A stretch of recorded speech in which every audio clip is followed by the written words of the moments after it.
أعوذ بالله من الشيطان الرجيم بسم الله الرحمن الرحيم شهر رمضان الذي أنزل فيه القرآن هدى للناس وبينات من الهدى والفرقان فمن شهد منكم الشهر فليصمه ومن كان مريضا أو على سفر فعدة من أيام أخر يريد الله بكم اليسر ولا يريد بكم العسر ولتكملوا العدة ولتكبروا الله على ما هداكم ولعلكم تشكرون صدق الله العظيم وبلغنا رسوله النبي الكريم ونحن على ذلك لمن الشاهدين والشاكرين والحمد لله رب العالمين إن الله وملائكته يصلون على النبي يا أيها الذين آمنوا صلوا عليه وسلموا تسليما دل کی محبت سے پیارے نبی صلی اللہ علیہ وسلم پر درود شریف پڑھیں۔ اللہم صلی علی محمد وعلی آل محمد کما صلیت علی ابراہیم وعلی آل ابراہیم انک حمید مجید۔ اللہم بارک علی محمد وعلی آل محمد كما باركت على إبراهيم وعلى آل إبراهيم إنك حميد مجيد۔ محترم المقام، واجب الاحترام، سامعین گرامی قدر، پچھلے جمعہ میں بھی رمضان شریف اور روزوں کے بارے میں مختصر بیان ہو چکا تھا۔ آج بھی انشاءاللہ اسی تسلسل کو برقرار رکھتے ہوئے رمضان شریف کے بارے میں بیان ہوگا۔ پچھلے جمعہ میں بیان ہوا تھا، اللہ تعالیٰ مومن بندوں کو فرماتے ہیں، اے ایمان والو، تم پر روزے فرض کیے گئے ہیں جس طرح تم سے پہلی امتوں پر فرض کیے گئے تھے۔ یہ روزے کے چند دن ہیں یعنی ایک مہینہ ہے رمضان شریف کا۔ تم میں سے جو مریض ہے یا سفر میں ہے تو پھر وہ مرض کی وجہ سے، سفر کی وجہ سے جتنے روزے چھوٹ گئے وہ ان کی قضا رکھ لے۔ اور آگے رب ذوالجلال فرماتے ہیں، شہر رمضان الذی انزل فیہ القرآن، رمضان کا مہینہ وہ مہینہ ہے جس میں قرآن کو اتارا گیا۔ اللہ تعالیٰ نے نبی اکرم صلی اللہ علیہ وسلم پر قرآن کی ابتدا رمضان سے شروع کی۔ مفسرین فرماتے ہیں کہ اللہ رب ذوالجلال نے سب سے پہلے لوح محفوظ سے آسمان دنیا پر پورا قرآن نازل فرمایا۔ اس کے بعد نبی صلی اللہ علیہ وسلم پر وقفوں سے تھوڑا تھوڑا، کبھی ایک آیت، کبھی چند آیتیں، کبھی ایک سورت، کبھی چند سورتیں، جب تک نبی صلی اللہ علیہ وسلم کی یہ دنیاوی زندگی تھی قرآن نازل ہوتا رہا۔ تو رب ذوالجلال نے قرآن مجید کو رمضان شریف میں نازل فرمایا۔ اس بات سے آپ اندازہ لگاؤ کہ قرآن مجید کتنا اہم ہے، اللہ کے نزدیک اس کا کتنا مقام ہے کہ جس مہینے میں یہ قرآن اترا وہ مہینہ تمام مہینوں سے افضل۔ جس رات یہ قرآن اترا وہ رات تمام راتوں سے افضل، جس شہر میں یہ قرآن اترا وہ شہر تمام شہروں سے افضل، جس نبی پر یہ قرآن اترا وہ نبی تمام نبیوں سے افضل، جس سینے میں یہ قرآن ہے وہ سینہ تمام سینوں سے افضل، جس بندے کے پاس یہ قرآن ہے وہ بندہ ان سے افضل ہے جن کے پاس یہ قرآن نہیں ہے۔ اللہ تعالیٰ فرماتے ہیں بل هو قرآن مجید فی لوح محفوظ، یہ قرآن مجید ہے جو لوح محفوظ میں جہاں محفوظ تھا وہاں سے اللہ رب ذوالجلال نے اتارا ہے۔ تو یہ قرآن مجید کے ساتھ جس کی نسبت ہو جائے اللہ رب ذوالجلال اس کا مقام و مرتبہ بڑھا دیتے ہیں۔ اسی لیے نبی اکرم صلی اللہ علیہ وسلم نے فرمایا خیرکم من تعلم القرآن وعلمہ، تم میں سے بہترین آدمی وہ ہے جو قرآن سیکھے اور قرآن کو سکھائے۔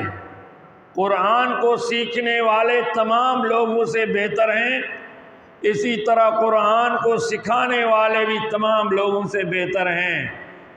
تو اسی لیے قرآن اللہ کی کتاب ہے، اور یہ قرآن جس کے دل میں ہے اس کو قرآن کا احترام کرنا چاہیے، اس کا حق ادا کرنا چاہیے۔ قرآن کا پہلا حق یہ ہے کہ اس کا ادب احترام کرو، اس کی بے ادبی نہ کرو۔ دوسرا حق یہ ہے کہ اس کو پڑھو، اس کو یاد کرو اور پھر اس کو پڑھتے رہو۔ اور تیسرا حق یہ ہے کہ اس پر عمل کرو۔ چوتھا حق یہ ہے کہ اس کو پھیلاؤ، اس کو سمجھو، اس کو سمجھو اور اس کو پھیلاؤ۔ یہ قرآن کا حق ہے، جس نے یہ کیا گویا وہ قرآن کا حق ادا کر رہا ہے، اور جو یہ نہیں کرتا وہ قرآن کا حق ادا نہیں کرتا۔ تو رب ذوالجلال فرماتے ہیں شہر رمضان الذی انزل فیہ القرآن، رمضان کا مہینہ وہ مہینہ ہے کہ جس میں قرآن مجید اتارا گیا۔ آخری نبی حضرت محمد مصطفیٰ صلی اللہ علیہ وسلم پر یہ قرآن اتارا گیا۔ حدیثوں میں آتا ہے کہ نبی اکرم صلی اللہ علیہ وسلم بعض اوقات دنیاوی جھنجھٹوں سے، دنیاوی شور و شغب سے، دنیاوی مصروفیات سے اکتا کر مکہ میں غار حرا ہوتا تھا، وہاں جا کر اللہ کی عبادت کرتے تھے، تنہائی اختیار کرتے تھے اور بت پرستوں کے بارے میں سوچتے تھے کہ یہ شرک سے کیسے توبہ کریں گے، یہ ظلم کیسے چھوڑیں گے، یہ ہدایت پر کیسے آئیں گے، اپنے اللہ کو یاد کرتے تھے۔ تو اس طرح جو ہے تو اکثر نبی ہر سال بیٹھتے تھے۔ بعض حدیثوں میں آتا ہے کہ وہ رمضان میں بیٹھتے تھے، حالانکہ اس وقت رمضان کے روزے فرض بھی نہیں تھے اور اس وقت تراویح سنتیں بھی نہیں تھیں، اس وقت قرآن اترا بھی نہیں تھا۔ اسی وقت قرآن سے پہلے، رمضان کی فرضیت سے پہلے، نماز کی فرضیت سے پہلے، زکوٰۃ کی فرضیت سے پہلے اور نبی کی نبوت کے اعلان سے پہلے نبی صلی اللہ علیہ وسلم چند دن کے لیے وہاں جا کر اللہ کی عبادت کرتے تھے۔ بی بی خدیجہ الکبریٰ رضی اللہ تعالیٰ عنہ جب محسوس کرتی تھی کہ اب نبی کی کھجوریں ختم ہو گئی ہوں گی، نبی کا پانی ختم ہو گیا ہوگا، تو بی بی خدیجہ الکبریٰ نبی صلی اللہ علیہ وسلم کے لیے پانی اور کھجوریں یا دیگر ضروریات کی چیزیں بھیجا کرتی تھی اگر نبی دیر کرتے۔ اسی غار حرا میں نبی اکرم صلی اللہ علیہ وسلم اللہ کے ذکر و فکر میں موجود ہے کہ اچانک دیکھتا ہے جبرائیل امین آ گیا اس وقت نبی کو پتہ بھی نہیں تھا کہ جبرائیل کون ہے۔ آ کے نبی صلی اللہ علیہ وسلم سے کہتے ہیں اقرا، پڑھ پڑھ۔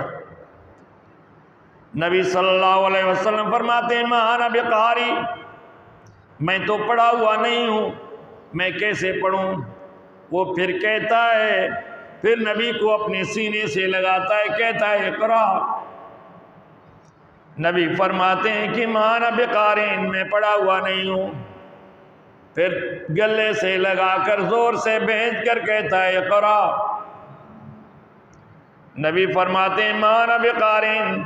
آخر کار جبرائیل کہتے ہیں اقرا بسم ربک الذی خلق، خلق الانسان من علق، اقرا وربک الاکرم الذی علم بالقلم، علم الانسان ما لم یعلم۔ اسی طرح نبی جبرائیل امین کے پیچھے سے پڑھتے جا رہے ہیں۔ جبرائیل امین نے جو کچھ بتانا تھا وہ تو بتا کر چلے گئے۔ اب نبی صلی اللہ علیہ وسلم پر ایک قسم کی کپ کپی طاری ہو گئی۔ نبی وہاں سے اٹھے، جب خلاف معمول اپنے وقت سے پہلے نبی گھر پہنچے تو بی بی خدیجہ الکبریٰ کو بھی پریشانی ہو گئی کہ کیا ہوا۔ وہ جب نبی کا حال پوچھتے ہیں تو نبی بجائے اور بات کہنے کے کہتے ہیں زملونی زملونی، جلدی کرو مجھے کچھ اڑا دو، مجھے کمبل اڑا دو، مجھے بستر اڑا دو، مجھے سردی لگ رہی ہے۔ بی بی خدیجہ الکبریٰ جلدی جلدی کرتی ہیں، بستر اتار کے نبی کو اڑاتی ہیں، نبی کو آرام کراتی ہیں اور نبی کے سر کو دبائیں لگ جاتی ہیں، نبی کا حال پوچھتی ہیں کہ کیا بات ہے، کیوں پریشان ہو رہے ہو؟ تو بہرحال نبی نے فرمایا ایسا ایسا ہو گیا تھا، مجھے ڈر ہے کہیں میں ہلاک نہ ہو جاؤں۔ اب نبی کو بخار چڑھ گیا تھا، بدن لرز رہا تھا اور پریشان ہو رہا تھا کہ یہ کیا ماجرا ہے۔ تو پھر ورقہ بن نوفل جو خدیجہ الکبریٰ کا چچا زاد بھائی تھا، کزن تھا، وہ بڑا عالم تھا، اس کے پاس اس کو لے گئیں کہ اپنے بھتیجے کا حال سنو۔ جب اس نے حال سنا تو کہا بی بی خدیجہ مبارک ہو، یہ تو وہ وحی ہے، وہ ناموس ہے جو حضرت عیسیٰ حضرت موسیٰ پر اترا ہے۔ تیرے شوہر کو اللہ نے نبوت کے لیے چن لیا، میں نے کتابوں میں پڑھا ہے، نبی کا تذکرہ پہلے تورات میں بھی ہے، انجیل میں بھی ہے۔ تو اس نے کہا کہ میں نے پڑھا ہے کہ قوم اس کی مخالفت کرے گی، اس کے خلاف پروپیگنڈا کرے گی، اس کو تکلیفیں پہنچائے گی، اگر میں اس وقت زندہ رہا تو میں اس کی مدد کروں گا۔ پریشان ہونے کی بات نہیں ہے، یہ تو اللہ نے ایک قسم کی عزت اور ناموس عطا فرمائی۔ یہ جبرائیل امین ہے جو اور نبیوں کے پاس وحی لاتا رہا، اور پھر نبی کو لے کر آتی ہیں۔ تو یہاں سے چند باتیں ہمیں معلوم ہو جاتی ہیں۔ ایک یہ ہے کہ بندے کو کبھی کبھار الگ تھلگ یکسو ہو کے اللہ کی عبادت کرنی چاہیے۔ اب جو ہے تو یہ عبادت کسی غار میں، کسی جنگل میں، کسی صحرا میں نہیں بلکہ مسجد میں عبادت کرنی چاہیے، وہ بھی کیسے سنت اعتکاف میں رمضان کے آخری عشرے میں، جیسا کہ نبی صلی اللہ علیہ وسلم اسی وقت ایک قسم کے اعتکاف میں تھے، تو اس طرح جو ہے تو کرنا چاہیے، اس کی بڑی فضیلتیں ہیں، انشاءاللہ آگے اعتکاف کا بیان ہوگا۔ تو رب ذوالجلال نے نبی صلی اللہ علیہ وسلم کو اس طرح نبوت کا آغاز کیا، اس بات کو چھوڑتے ہوئے آگے بڑھ جاتے ہیں۔ تو رب ذوالجلال نے جو ہے تو اب جو ہے تو بیوی کو شوہر کی دلجوئی کرنی چاہیے، اس کی دلداری کرنی چاہیے، اور وہ بی بی خدیجہ چچا زاد بھائی کے پاس جانے سے پہلے نبی کو دلداری دیتے ہیں، اے محمد، اے میرے سر کے تاج، آپ کو اللہ ضائع نہیں کرے گا، کیونکہ آپ غریبوں سے محبت کرتے ہیں، غریب غربا پر خیرات و صدقات کرتے ہیں، آپ کے اخلاق اچھے ہیں، آپ کے اعمال اچھے ہیں، آپ تو نیک آدمی ہیں، آپ کسی کا برا نہیں چاہتے، اللہ آپ کو ہلاک نہیں کرے گا، اللہ آپ کو ضائع نہیں کرے گا۔ پھر اپنے چچا زاد بھائی کے جو بڑے عالم ہیں اس کے پاس لے جاتی ہیں، نبی کو تسلی دلواتی ہیں۔ تو اسی لیے بی بی خدیجۃ الکبریٰ کو نبی آخری زندگی تک یاد کرتے تھے۔ ایک دفعہ بی بی عائشہ نے کہا، یا رسول اللہ، آپ کو اس کے بعد بہت سی بیویاں ملی، نوجوان ملی، جیسے میں کنواری ملی ہوں، ابھی تک آپ اس بڑھیا کی محبت سے نہیں نکل سکے۔ نبی نے فرمایا، عائشہ خدیجہ خدیجہ تھی، اس کے برابر کوئی عورت نہیں ہو سکتی، وہ خدیجہ تھی۔ تو بہرحال تو یہ میں بیان کر رہا تھا کہ رب ذوالجلال نے قرآن کو رمضان میں اتارا ہے، وہ رمضان جس کے روزے فرض کیے گئے، تراویح سنت کی گئیں، قرآن پڑھنا سنت قرار دیا گیا ہے، اور جو ہے تو قرآن کا ختم پڑھا جاتا ہے، شبینہ پڑھتے ہیں، تہجد میں حافظ قرآن پڑھتے ہیں، ویسے تلاوت کرتے ہیں قرآن۔ تو رمضان اور قرآن کا آپس کا ساتھ ہے، رمضان میں قرآن اترا ہے۔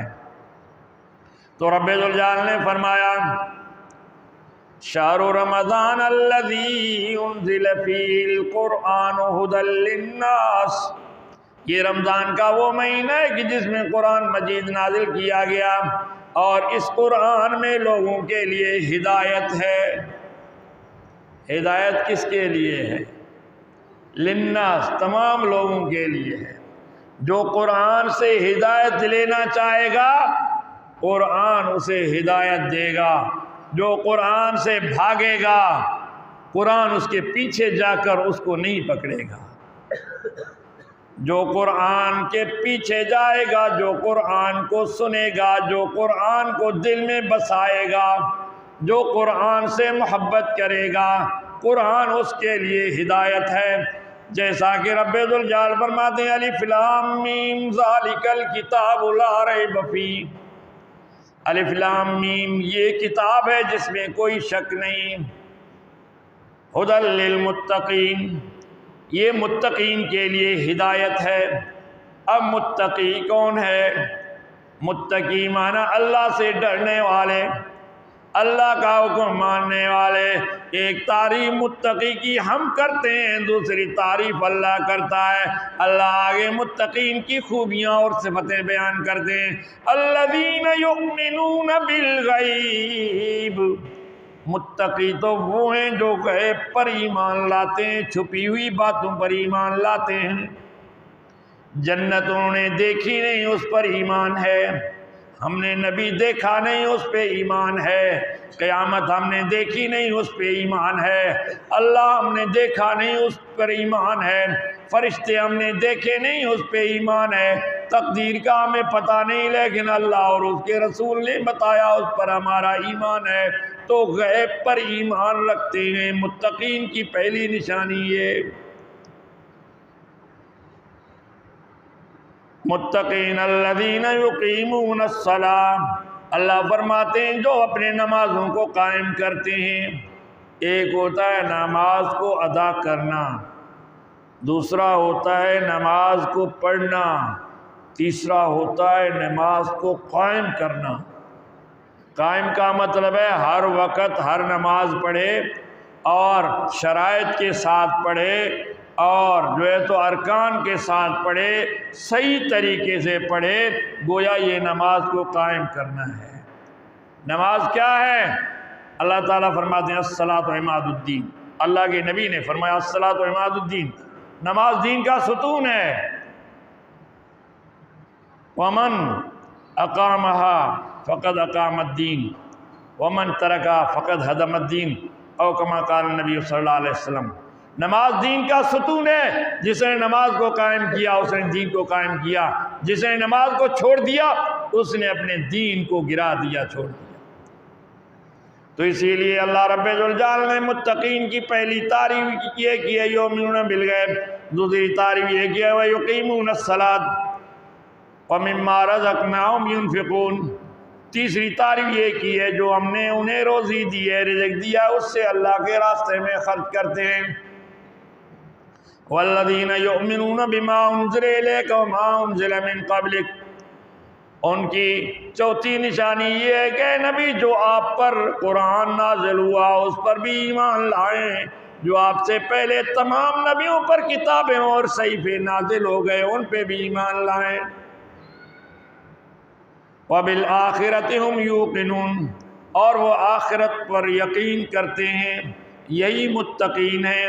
اولئک علی ھدی من ربہم واولئک ھم المفلحون، یہی لوگ اپنی رب کی ہدایت پر ہیں اور یہی لوگ نجات پانے والے اور کامیاب ہونے والے ہیں۔ تو اسی لیے تقوی اختیار کرو مسلمانوں۔ تقوی یہ ہے کہ دل کی محبت سے قرآن پڑھو، سنو، اس پر عمل کرو اور اللہ کی باتوں پر یقین کرو، نبی کی باتوں پر یقین کرو، یہی ہے تقوی۔ تو ان لوگوں کے لیے قرآن ہدایت ہے۔ وبینات من الہدی، قرآن میں ہدایت کی دلیلیں ہیں، ہدایت کی چیزیں ہیں قرآن مجید میں، تو یہ واضح دلائل رکھتا ہے قرآن مجید۔ تو اسی لیے جو ہدایت کی نیت سے آ گیا وہ قرآن سن کے ہدایت ہو گیا۔ حضرت عمر، جہالت کا دور ہے، نعوذ باللہ نبی کو قتل کرنے جا رہے ہیں، قرآن سنتے ہیں موم بن جاتے ہیں۔ ڈاکو، ایک بڑا ڈاکو گزرا ہے، اس کا نام میرے ذہن میں نہیں آ رہا، وہ جب قرآن سنتے ہیں موم ہو جاتے ہیں۔ اور وہ قرآن کیا ہے، ایک وہ ڈاکو لوٹتا تھا لوگوں کو، اس راستے سے لوگ جاتے نہیں تھے، اتفاقاً ایک قافلہ گیا اس راستے پہ، تو ایک قاری تھا، اس وقت کے قاری، اس وقت کے حافظ، اس وقت کے عالم کیا تھے، قافلے والے سو گئے، یہ تہجد پڑھنے لگا اور قرآن کو آواز سے پڑھنے لگا۔ وہ ڈاکو آ گیا کہ یہ لوگ جاگ رہے ہیں، یہ جاگ رہے ہیں، بتا دے گا، یہ سو جائے تو ہم غفلت پہ اس پہ حملہ کر دیں۔ تو اچانک اس کی کان میں یہ آواز آ گئی، پہلے سنتا رہا، جب اس آیت پر قاری پہنچا الم یعن للذین آمنوا الم یعن للذین آمنوا ان تخشع قلوبهم لذکر اللہ، جس کا ترجمہ یہ ہے کہ لوگوں کے لیے وہ وقت نہیں آیا کہ ان کے دل اللہ کے ذکر سے خوف کھائیں، اللہ سے ڈریں، اللہ کے کلام سے ان کے دل ڈریں، وہ وقت نہیں آیا؟ تو اس نے کہا کیوں نہیں آیا؟ آ گیا ہے۔ اپنے ساتھیوں کو میں نے ڈاکے سے توبہ کر لی ہے، میں چوری سے توبہ کرتا ہوں۔ ساتھی کہتے تو ہمارا بڑا ہے، اگر تو توبہ کرتا ہے تو ہم بھی توبہ کرتے ہیں۔ ساتھی بھی ساتھ ہو گئے، پھر جتنا مال لوٹا تھا ان کے پاس موجود تھا، اعلان کیا ہمارے پاس اپنا سامان لے جاؤ، لیتے گئے۔ جب بہت اور دعوے دار آ گئے جن کے مال لوٹ کر یہ کھا چکے تھے، خرچ کر چکے تھے، تو ان کو کہا یا تو مجھے معاف کر دو یا زندگی رہی میرے پاس پیسے ہو گئے میں تمہیں دے دوں گا۔ تو ایسے بھی لوگ تھے، ڈاکو تھے، قرآن کی آیت سن کر جو ہے تو وہ ایمان لے آئے، کیونکہ قرآن بھی عربی، وہ ڈاکو بھی عرب تھا، قرآن کو سمجھتا تھا، جیسے ہم اپنی زبانیں سمجھتے ہیں وہ قرآن کو سمجھتے تھے۔ تو اس طرح جو ہے تو یہ رمضان کا مہینہ کوئی عام رمضان نہیں ہے، قرآن کا مہینہ ہے، تو اسی لیے رمضان میں قرآن پڑھا جائے، روزے رکھے جائیں، زندگی رہی تو انشاءاللہ باقی بیان بعد میں ہوگا۔